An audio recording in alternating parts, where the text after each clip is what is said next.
Hello and welcome to another episode of On the Waterfront, sponsored by Waterfront Logistics. I'm Weston LaBar, and I have with me today Micah Malice, the new president and CEO of the South Carolina Ports Authority.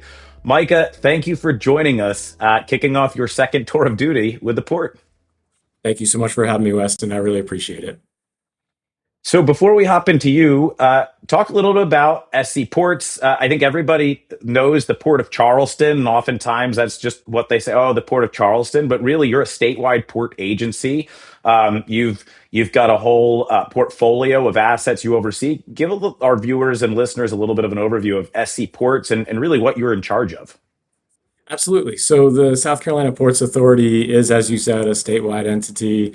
It is really meant to serve the state, but it also serves the region, the South Atlantic or southeastern U.S. to be specific. We are more than just a marine port in that we have two inland ports, rail serve facilities with our partners Norfolk Southern and CSX, one in the Greenville-Spartanburg area of South Carolina and one in Dillon, South Carolina. That really extends our reach beyond just the Charleston market, and we have aspirations for more. Yeah, I mean, you guys have done a tremendous job of building the inland ports. It's been a model for the other ports. Throughout COVID, everybody wanted to talk about the future of inland ports. It became extremely popular as folks were trying to figure out how to get things in and out of seaports faster. And many times you were looking at what you guys have done in Greenville and Dillon as models for what the rest of the U.S. can try to achieve. So now you like. This is again your second tour of duty at the port. What made you want to come back to the port? What makes you a good fit for the port right now? Talk a little bit about why Micah is the right person to lead SC Ports into the future. You've had two great predecessors in Jim Newsom and Barb Melvin. They're titans of industry, and I think there's no doubt that the expectation is that you'll be the next great executive for South Carolina's entire port industry. That has yet to be proven, but yes, certainly right. Big shoes to fill, and I've enjoyed a lot of mentorship from both previously, so I've learned a lot along the way. But to your question on kind of how have I gotten here, I spent 11 years at the port previously. Really kind of started at the bottom and worked up.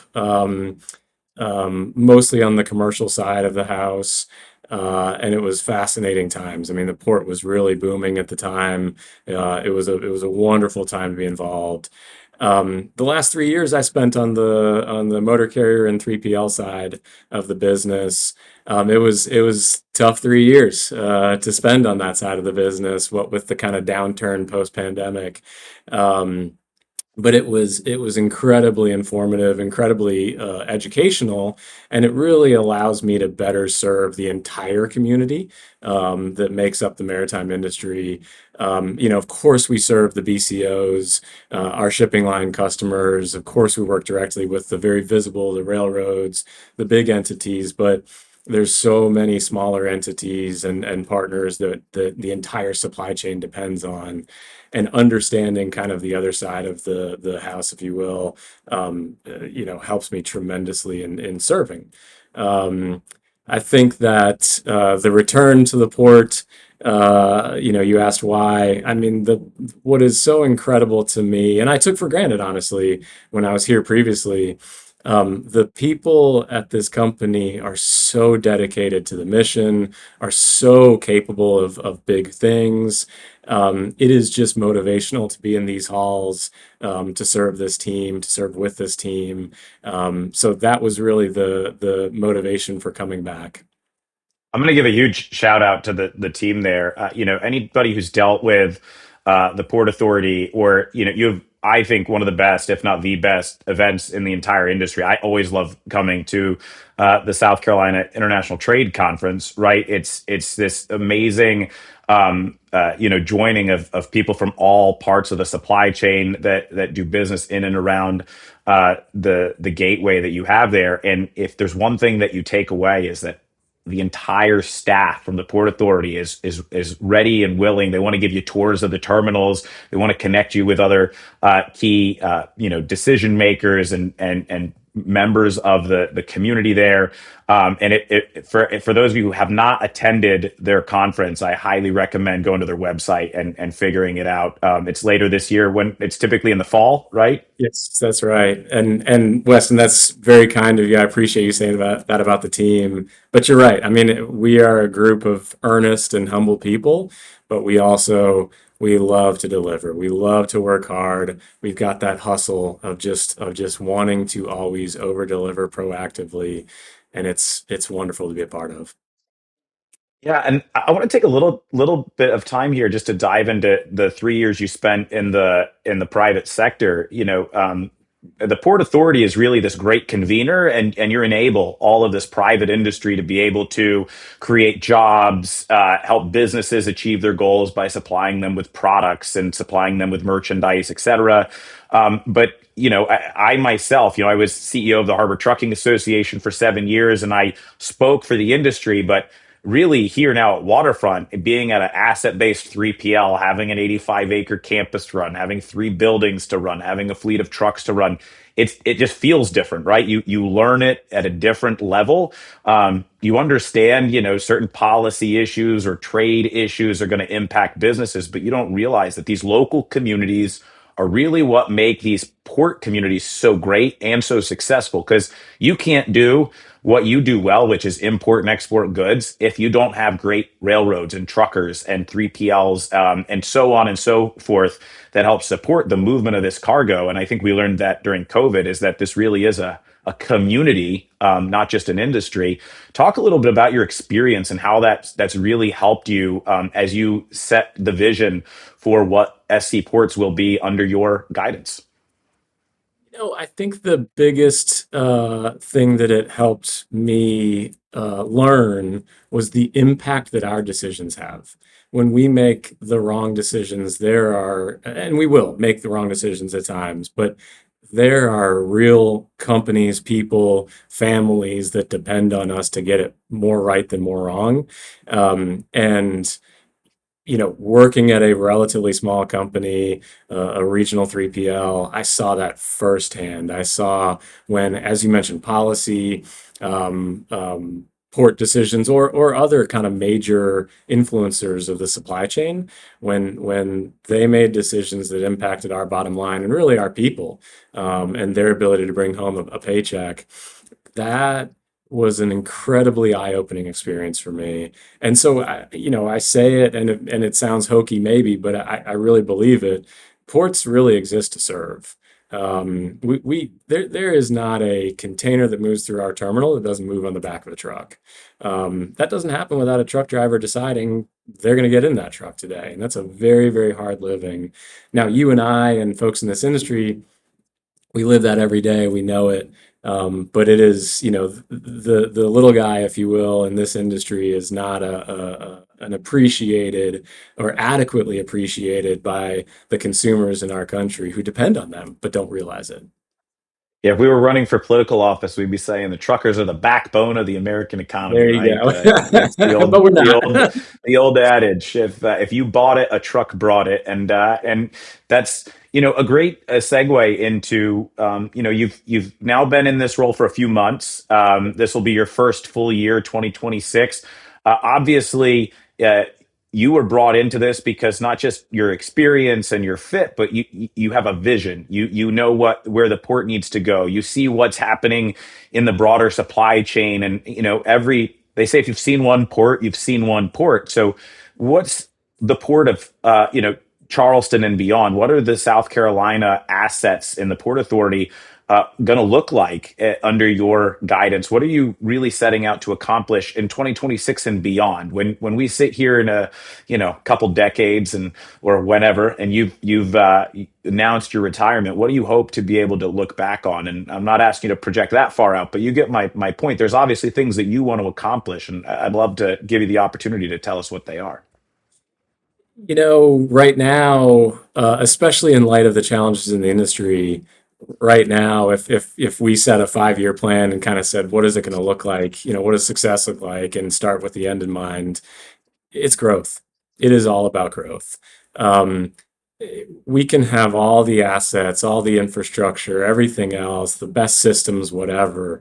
But if we don't generate growth, the market doesn't grow. I mean, it is very, very clear to me now, having been on both sides of the industry, if you will, that it is up to the port to drive growth in that local market and that region. And so our focus is growth. That's a commitment we make, of course, to our state, but equally to the industry that depends on us to generate that growth. I love that you said assets. You know, we're in an extremely fortunate position where you referenced Jim and Barbara. They built the assets, they built the infrastructure. The infrastructure is there. We're very fortunate for that. Now we fill it. So that is our focus. If there is nothing else, that's it. Yeah, and you've done a fantastic job investing in, again, the broader supply chain that services the ports. You talked about the inland ports.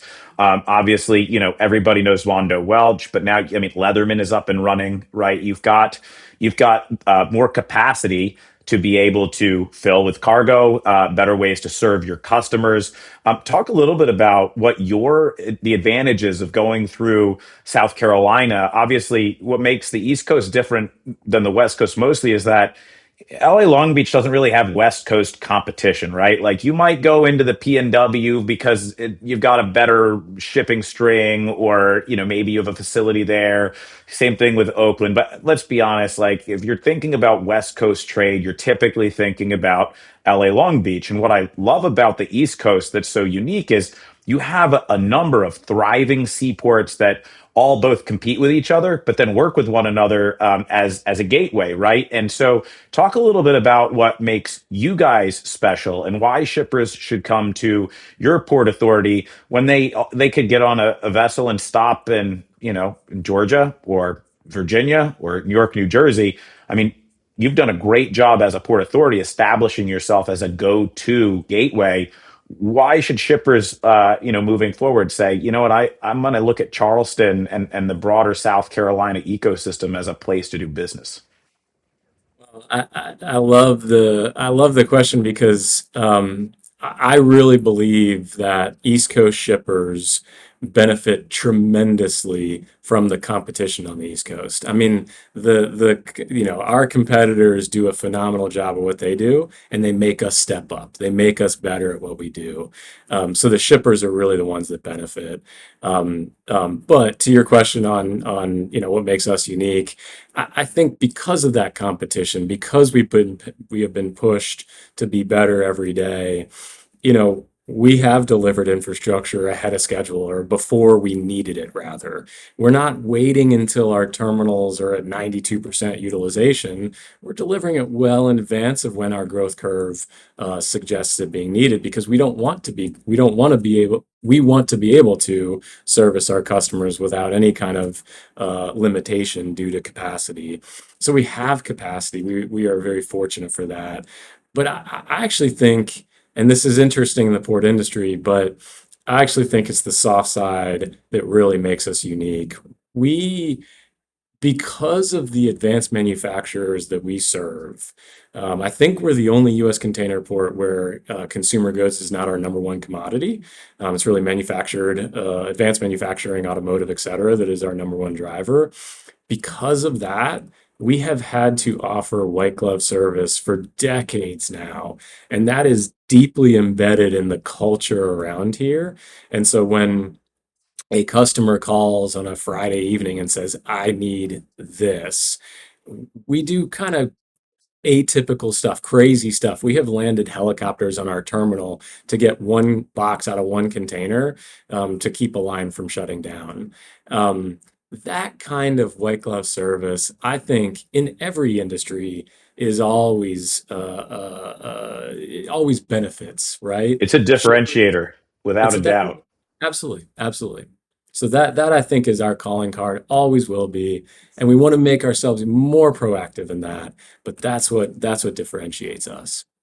Yeah, and you touched on something because, again, as a port, you've helped create advanced manufacturing industry clusters inland from where you're at. I think that maybe the best case study is BMW and Greer and what they've Yes. been able to do through the port of Charleston to get things on rail directly out to an inland point in Greer and have basically a dedicated unit train that's coming back and forth. And then we've seen that area build up advanced manufacturing clusters, especially in the automotive industry, to where they're saying, "Hey, if BMW can do it, then why don't we all come together?"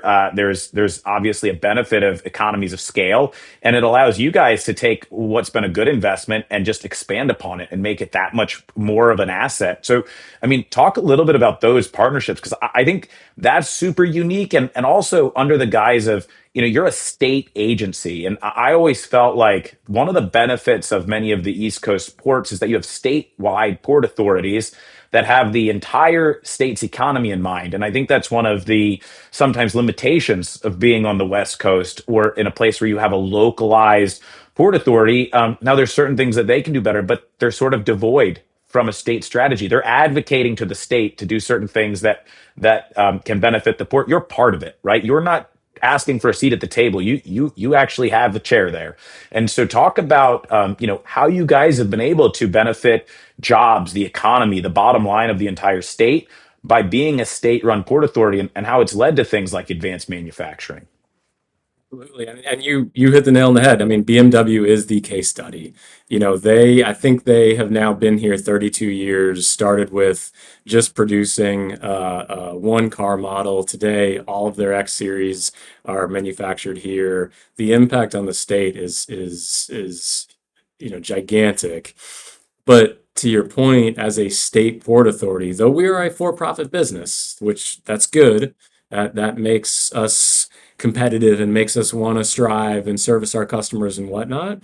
Though we are a for-profit business, we are at the end of the day a state entity meant to serve. And the benefit, BMW is one example. When the state was working with BMW when BMW was analyzing where to put their manufacturing plant and analyzing multiple states, I was not there at the time. We stood shoulder to shoulder with our state. We actually own the land on which the BMW manufacturing plant sits. We charge them $1 a year in lease rate. We tried to double it one year, and they said no way. Um, but the ability to drive economic development through both, of course, state incentives and labor force considerations, but also through a infrastructure provider for the supply chain, that makes it easier for companies to make a decision on where they want to locate. And they've been choosing, southeastern or southern states. I mean, it's pretty amazing. Yeah, to me it's that speed of market, right? You're taking risk out of the equation. You've got a port authority that's saying bring your goods into the port and we'll get it to where you need to go. You've got the state government saying if you're going to create jobs, we'll make it easy for you to do it. And then to your point, people think of your real estate, and they think of the terminals, they think of the waterfront, but even from a 3PL perspective, I know you guys work with basically anybody who wants to do business there.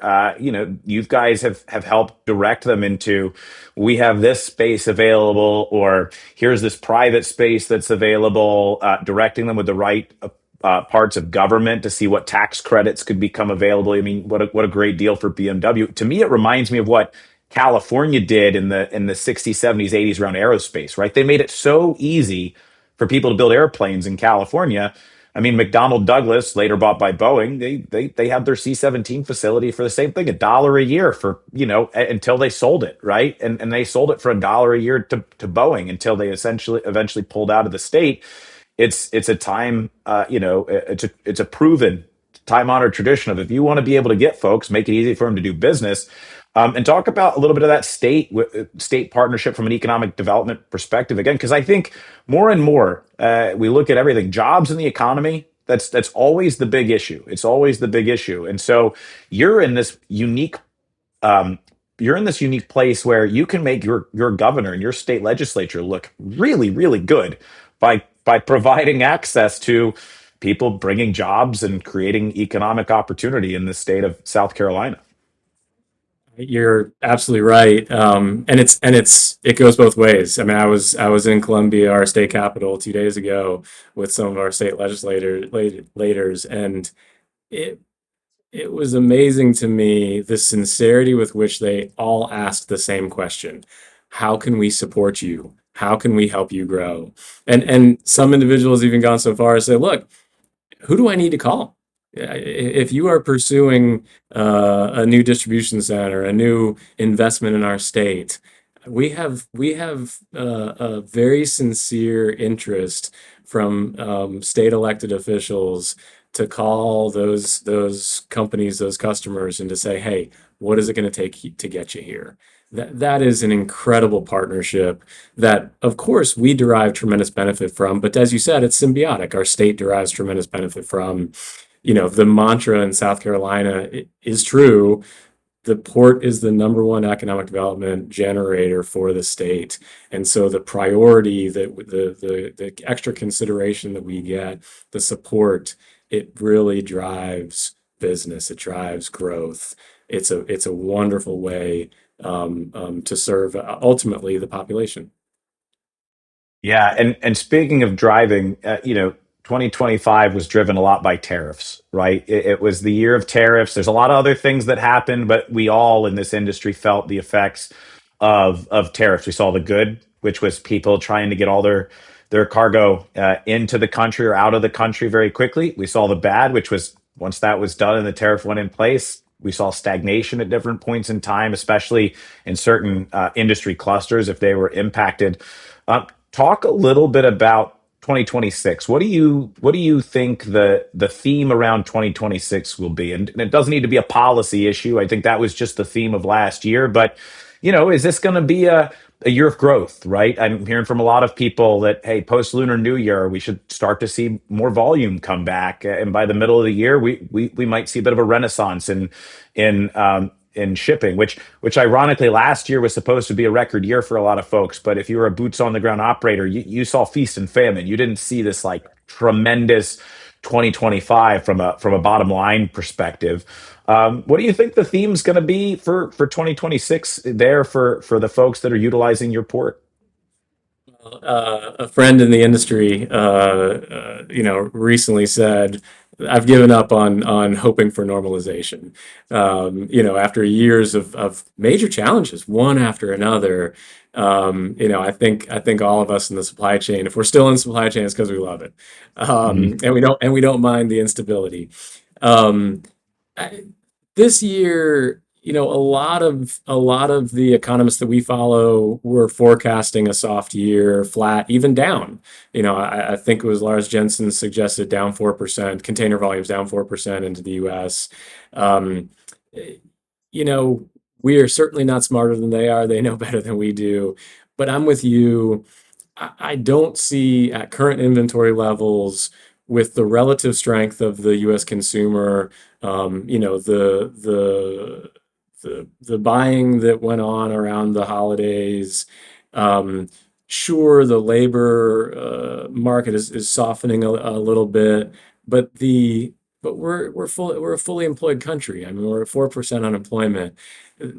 I don't see how there's not some at least marginal rebound this year, maybe in the second half, maybe sooner, as you said, hopefully sooner, as you said. But I would say we're not waiting for it to arrive. We know we have to go and get it. And that's really our focus. And I think every company is kind of focused on that right now. Yeah, I think that was to me the big aha moment is when you start to look at the inventory levels, right? Again, unless U.S. consumers all of a sudden change their habits and stop buying things, Yeah, which it could happen, but it doesn't look like it's going to. You right. need to replenish what inventories have been drawn down upon, and I think the bigger thing that we look at is, we look at a lot of macro numbers, but for those of us in the industry, it really comes down to the specific verticals that you're impacted by. It comes down to, the port has a great year, but how much of that's moving rail via truck? How much of it's moving to an inland port that needs to be serviced by a truck versus direct rail service to somebody's facility, right? That impacts a trucker. That impacts the port in one way, but the trucker in another way, right? There's so many different nuances when you really dig into the data, and let's be honest, there's definitely some things that are going to slow down, but we're building housing to recover from wildfires. That takes materials that we don't always have here in the US. We're continuing to, people buy cars. People are buying newer cars. People by and large prefer to buy newer cars, right? So they're gonna continue to build them if people will buy them. Consumer products. I mean, every time there's a new widget that's released, so there's a large number of people that want to have it, right? Because it's new.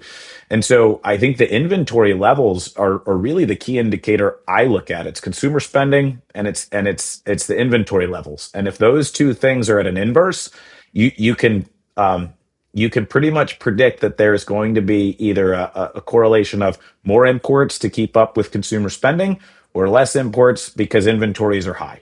And that has been, I think, the one constant that we can rely on over the last decade because I agree. My crystal ball gets fuzzy from time to time, more so than it used to. And I've been in this industry long enough to know that there's no such thing as a once in a lifetime black swan event anymore. My first 7 years in the industry, every year there was some, oh, we've never seen this before event. And it's like, okay, you fooled me the first couple of years, but what's it going to be this year, right? And maybe that's a great question. Is like, what are you guys looking out for? Not what do you think will happen, but what are you looking out for as potential things that could impact you positively or negatively? Because I don't think people thought of the geopolitical issues in the Middle East impacting imports into the U.S. But obviously, when you shut down a major trade lane like the Suez Canal, you're going to have issues. Droughts, right? People probably didn't think about droughts and the Panama Canal being an issue a couple years ago, but if you don't have enough water, it's hard to move major ships. What are you looking at as just things that you're monitoring as potential indicators up or down for the health of the port? Maybe because there's enough already said about tariffs and the challenges associated. One thing, I'll go to the positive side instead. You know, I think that, and this is anecdotal. It doesn't necessarily bear out in the data yet, but our impression is from talking with our customers that last year was a year of sitting on our hands. Tariffs were a unknown, very impactful to business decision making. Um, it appears that will continue, right? Um, but it seems that companies are getting back to making decisions. And as evidence, you see the industrial real estate market starting to recover after a couple of years in the doldrums. Activity has really picked up, leasing activity has really picked up. That for us is a leading indicator to the extent that facilities are getting leased. Well, then behind that is as those facilities get stood up, the systems get put in place, racking, whatever. A few short months later, the volume starts to arrive as well. And so it is really good nationally. It is really good to see leasing activity picking back up. And some of the markets that were tremendously over-indexed on empty warehouses, spec warehousing, starting to see leasing activity reduce that vacancy rate. So maybe we'll lean on the positive side for right now, and that feels like a trend that we think will continue based on anecdotal discussions with our customers. Yeah, I mean, that's another, tried and true factoid is, capital and investment goes away from risk and towards opportunities. So if people are making decisions, they're investing in things, they're deploying that capital, it means they see an opportunity more than they see a risk. And I think that is a very positive insight that you've shared because these are the key things that we look at to say, okay, if we build it, will it come, right? Yeah. And when you see private sector folks investing in the resources necessary to, basically process more goods and cargo, probably means there's going to be more goods and cargo because they do control whether they bring it into the country or export it out of it. Um, well, I don't want to keep you too much longer. So, what's something that you want to share with our audience that maybe we've missed? Anything. I would say open mic time for you, Micah. I really appreciated you coming on. I know you're still like getting the seat warm, and you've got a lot to accomplish. But I've always appreciated our friendship throughout the years. You've been a great friend in that section of the world for me. I've always been available, and I think you're going to make a tremendous CEO for the port because you're going to continue the professionalism, but that caring that I think your predecessors have brought to the table, and the passion of like, hey, we can be a major player, and I think you've shown that as a state. You have made the investments, and you've followed through on the checks you've written, if you will, to say we're going to be a major player, and people are going to come through South Carolina to move their goods and their cargo. And tell us anything you want before we close this out. But thank you for coming on, and I'm really excited to be able to introduce you to our broader audience if they don't know you already. Weston, thank you so much for that. I actually remember the first panel we sat on together, and I learned more sitting next to you on that panel. I should have just been in the audience. So thank you for the opportunity to come on. I really appreciate it. If there's a message to the broader audience, I think that the um, the industry is challenged. There are major challenges out there. There forever will be, of course. I mean, that's why we are all employed is ultimately to solve problems. And I think that um, we are in growth mode. We are focused on delivering at a ever higher level for our customers. And what is the most exciting thing for us is sitting down with customers on intractable problems, things that they have not been able to figure out, and helping them solve for them. And that may be us helping them with investments and realizing needed capacity in their networks, or they may be an existing customer that is dealing with some challenge in the industry that they have not solved. Whatever it may be, those are the fun conversations that we want to have. So if we leave everyone, your listeners, with anything, it is give us a call. We want to help. Open for business, as they like to say. Open for Well, business. Micah, thank you for joining us. This has been another episode of On the Waterfront, sponsored by Waterfront Logistics, this time with Micah Mallis, the new president and CEO of the South Carolina Ports Authority. Congratulations again on the position, and thank you for joining us here today. Thank you, Weston. I really appreciate it. Until next time, we'll see you on the waterfront.